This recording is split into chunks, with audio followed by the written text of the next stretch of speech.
So the new requirements are for coalition members to sample their on-farm drinking water wells for nitrates.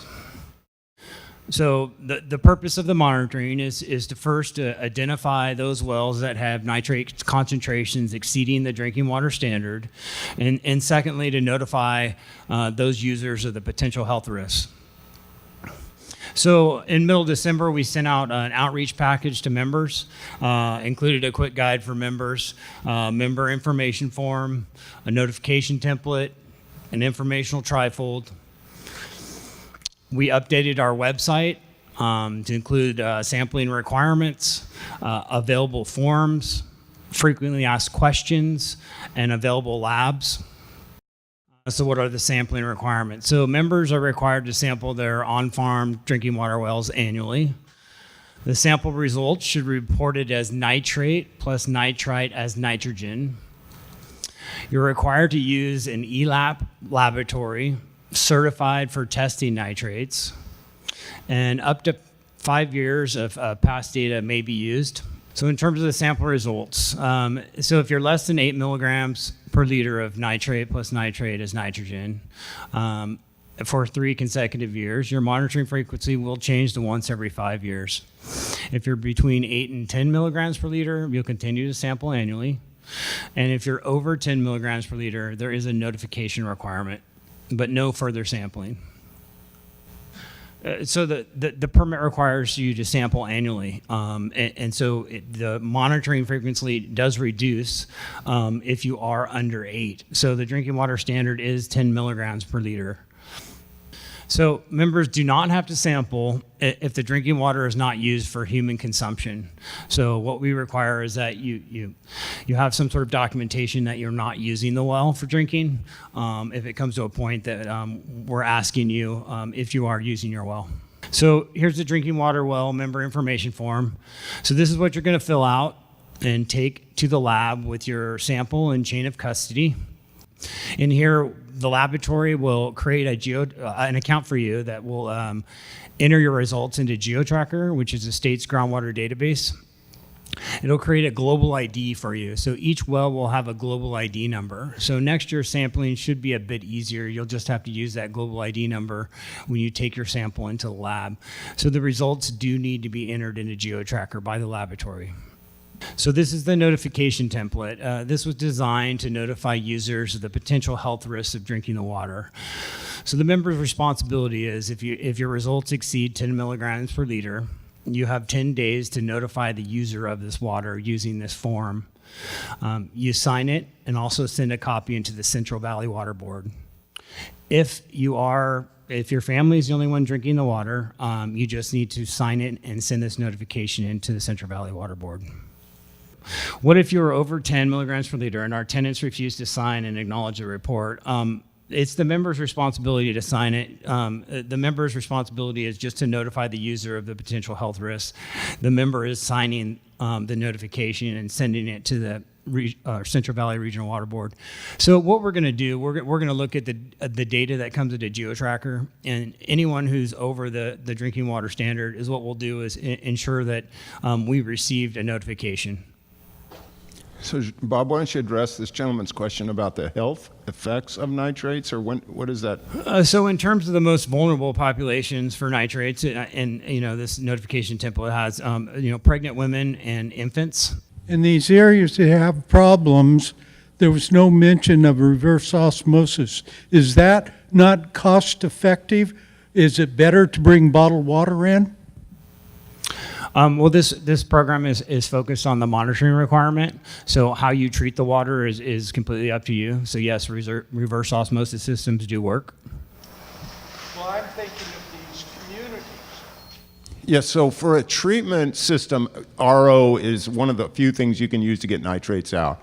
But as far as cleaning up the aquifer, that's what I was referring to before. We have these massive aquifers with nitrates. It's not efficient to pump it up and just treat it and put it back in the groundwater or tank it. But as far as an in-home system, Culligan has systems that, the one thing you got to remember about RO is your salts content in your water will dictate how much waste stream that you have and how frequently you have to change those filters. So if you've got clean water, no salts, and nitrate, they'll go without service for months and months. But if you have a high TDS in your water, that really loads up the filters in a reverse osmosis. So you need to be aware of that ROs they work, but you really got to track them. You got to make sure that they're serviced regularly and taken care of. Your statement that you have to keep the water receipts. A lot of the people in here, myself included, live on the property and drink that water. But I've got reverse osmosis. I also have a resin system to remove the nitrates. I test that once a year along with everything else, and if it's okay, fine. I change the filters once a year, and it's fine. You didn't mention any of that. Oh, that's fine, sir. Those were just examples. So yes, exactly what you said. If you can just prove that you're not drinking the water or the water is treated, yeah, that's fine. But you don't want that data. No, this program isn't requesting that data, no. So here's a list of available labs. We also have printed out copies as you came in today. So there's a frequently asked questions as well. Yeah, so we got the question. I don't know how to answer it. I'll just recite it. So how do you know when a sample's brought into the lab that it's your well? Well, you can have the lab come and take the sample, and you know that it's coming out of your well. But other than that, it's on the honor system. Oh, and there's a chain of custody letter or form that needs to be filled out by whoever takes that sample. Is that? That's correct. And then I think it says if you're above 10, why is there no further sampling? So you've identified that the well is above the drinking water standard, so therefore there's a notification requirement. The program doesn't go further than that. Yes, so is GeoTracker anonymous?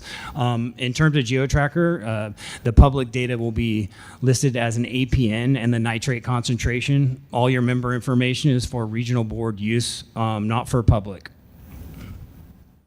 Yes, hello. My question is, every well on the farm has to be tested if it's a drinking water well?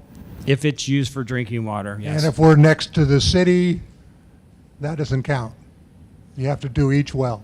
If it's, can you We repeat live that? right next to Oakdale. Can we use Oakdale numbers? Yeah, you don't. If it's city water, then you don't have to test it. It's this individual domestic well on your farm on the APN that is in the coalition. So if you're getting city water, then no, you don't have to test it, right? No. Yeah, that's what I thought. Okay, any other questions while we're getting ready to wrap up here? Yeah, so the question is basically where do you grab the sample? So you should be grabbing it before the filtration system, so as close to the pressure tank as possible. And if possible, before the pressure tank. Go ahead over here.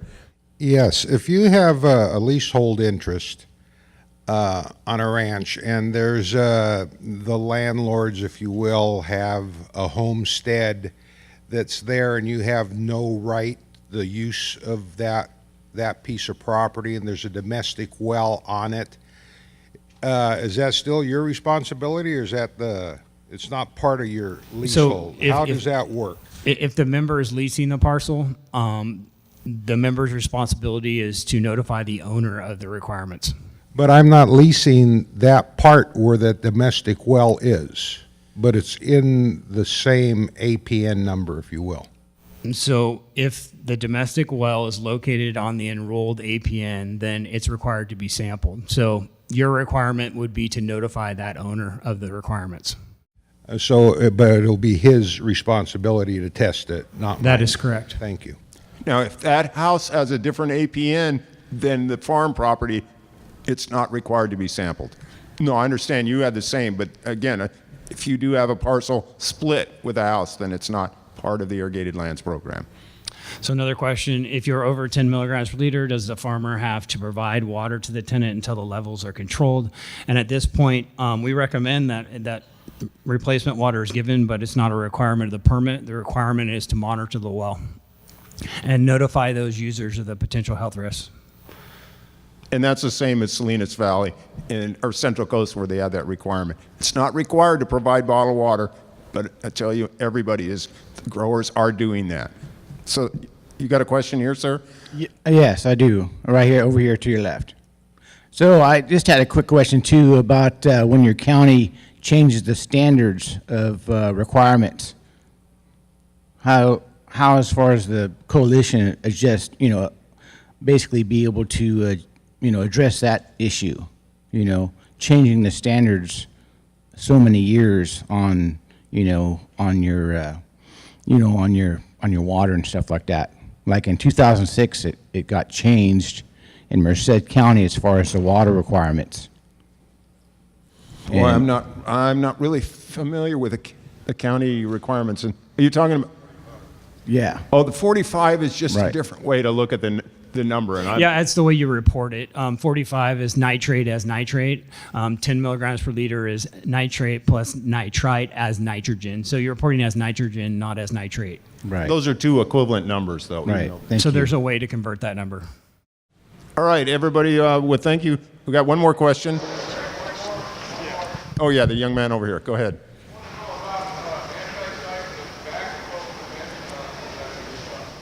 Backflow preventers on a domestic well are not required by the Irrigated Lands Program or the Water Board, but the county may have something to say about that. I'm not sure what the county ordinance is on that. I don't know. Sorry. Yes. Go ahead, young man. So say you have an almond orchard, and over a course of years, you find the average production of those almonds. What would be the formula that you plug that into to find how much nitrogen you need for that year? Then How much you would need, that would be something out of the documents that we prepared. But the 68 pounds per 1,000 pounds of nut meats is the highest efficiency. But Okay. again, we talked about nitrogen use efficiency. If you got 100% efficiency, that should give you a good crop. But not many crops can say I'm 100% efficiency. so if you find it like an average, would that be a good place to aim around? Yes, I think that's good. And talk to a CCA. I mean, a certified crop advisor can help you a lot on those kind of questions. Okay, thank you. Basically, they said if providing bottled water, so if you're providing bottled drinking water, but have a domestic well that's used for showering and other purposes in households, but drinking water is using a bottled water system, do you have to report your requirement? No sampling is required if you're not using that water for human consumption. Again, you can take showers, use the water, but not for human consumption, drinking or cooking. Brittany in the back. Are they mandatory to have our wells sampled, and will we be fined? It is part of the new permit requirements. Yeah, that isn't what I asked. I said, are we going to be fined? And it is requirement by the state? Again, this is the program just started. As a regional board, we do have those tools, but in a sense, this is more, again, what I said, to identify those wells with nitrate concentrations exceeding the drinking water standard and making sure that people that are using that water are notified of the potential health risks. I have another. Is this requirement, if you're the only one, you and your family, you farm, no workers, no renters, are you exempt? Well, not exempt from sampling, but in terms of the notification requirement. For the notification, you don't have to notify. So yeah, and I guess I can go to the next slide here. So here's the notification template. That might explain a little bit. Okay, go ahead. Why is our coalition number on that form? That really wipes out anonymity for the farmer. In terms of the form, there's only the nitrate concentration and the APN will be available for public. That other information is used by the regional board, so we can keep track of who's actually sampling and who's actually, turned in the information. Go ahead. So I think the question was if I'm already using bottled water, is there anything I need to do? And we would prefer that you submit the notification template to us with information on I'm not drinking the water. But currently there's no requirement. As this program develops, I'm sure we'll have the ability or method for members to check in with us if they're using bottled water. I have two questions here. What does enforcement look like? I think the regulatory framework for enforcement here is going to come through, well, at least for replacement water, will come through our CV salts program. And again, at this time, that's really in the back of our minds. It's really getting the information out there.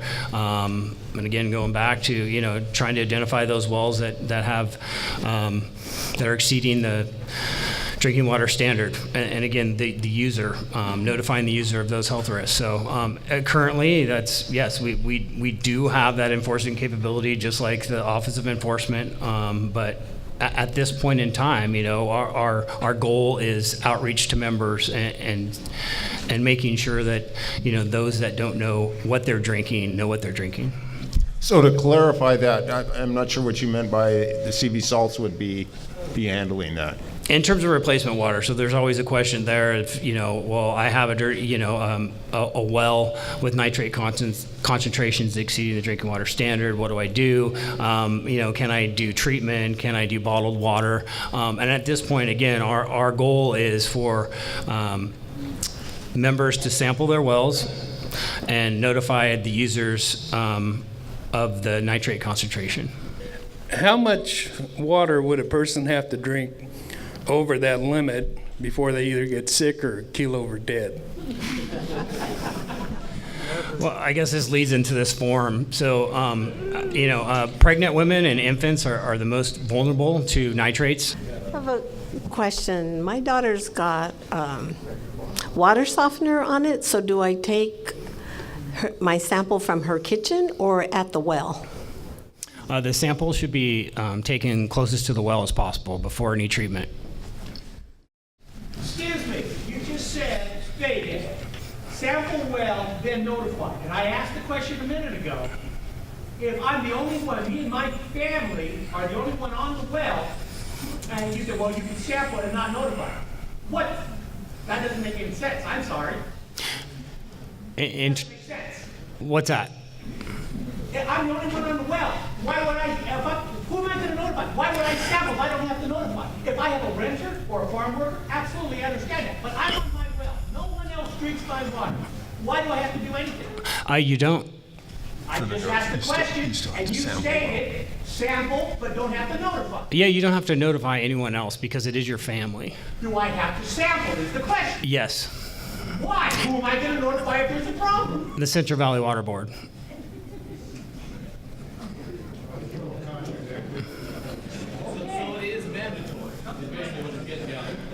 It's in our order, yes.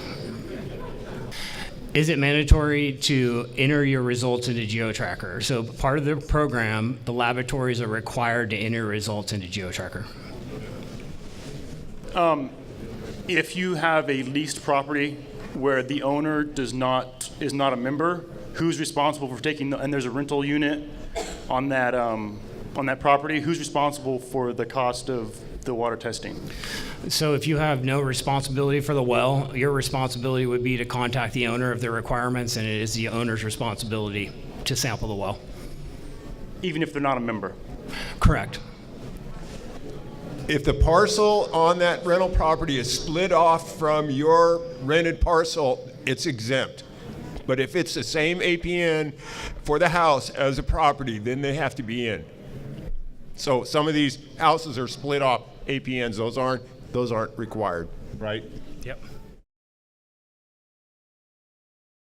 Anybody that was a non-member, a dairy permit has a groundwater quality deal, and the East San Joaquin Water Quality members, they all got letters. I got my letter. Everybody in this room probably got their letter to test their wells. Did anybody that don't belong to the coalitions or has their own groundwater dairy permit or whatever, did they get a letter to test their groundwater wells? No. Water wells? This is a new permit requirement, so all members received the letter. No one outside of the group. No one outside the group that's not a member. Well, see, that's not equal. That's not fair. That's what we're all dues-paying members, and we're all going to fill out our paperwork and put our hard work into this, and you should be going after those things. The regional board needs to go after everybody if you're going to penalize us. Agree, and I think there's other programs coming down the line that will address all well users or the groundwater issues that we're dealing with in the Central Valley. Doesn't the dairy guys have to sample their wells? Yes, the dairy group is actually, has the same requirements. They're sampling wells.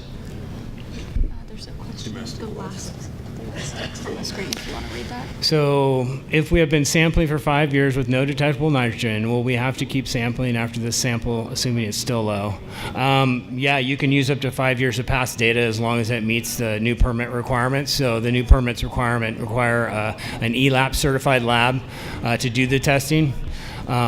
As well as the data needs to be consecutive. So you could use, let's say you sampled the past 2 years and then sampled this year, your requirement would be done based on your results. You use your past data for your results, How do you get your tracker number if you're not sending it to the lab? Well, your data has to follow this permits requirement. So in terms of, you'd have to go to whatever laboratory it was, and hopefully they're an ELAP certified laboratory, and then you could use that data. If you were using a lab outside the program, so it's not certified, then you can't use that data, unfortunately. Go ahead, sir. Yeah, follow up to this gentleman's inquiry. I have 2 neighbors that are 3-acre parcels with domestic wells, and supposedly they think they are exempt from all of this because they're only 3 to 5 acres. Is that correct? No, site doesn't matter. As long as the APN is enrolled in the coalition, they're required to sample their wells. They're not members. If they have commercial irrigated cropland, then they're out of compliance then.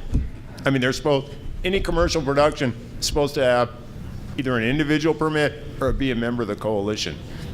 Oh, they're a 3-acre, Sunday farmer. I mean, they got a couple cows and that's it. Yeah, then they're not considered commercial. They are exempt. Right.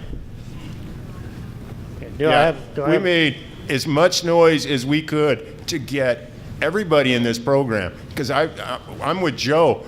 There's a lot of people out there that are not sampling wells that are on 1.5 acre parcels, and the state was mum on that, State Water Board.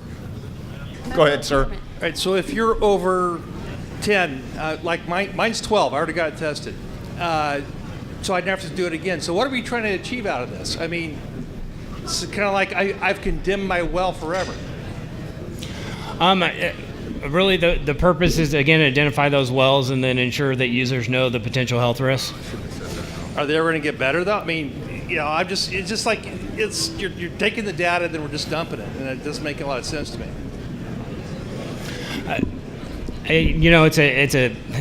The State Water Board put this in their petition order, and it's up to us to implement this requirement. All right, thanks everybody. Please grab a lunch, as we said.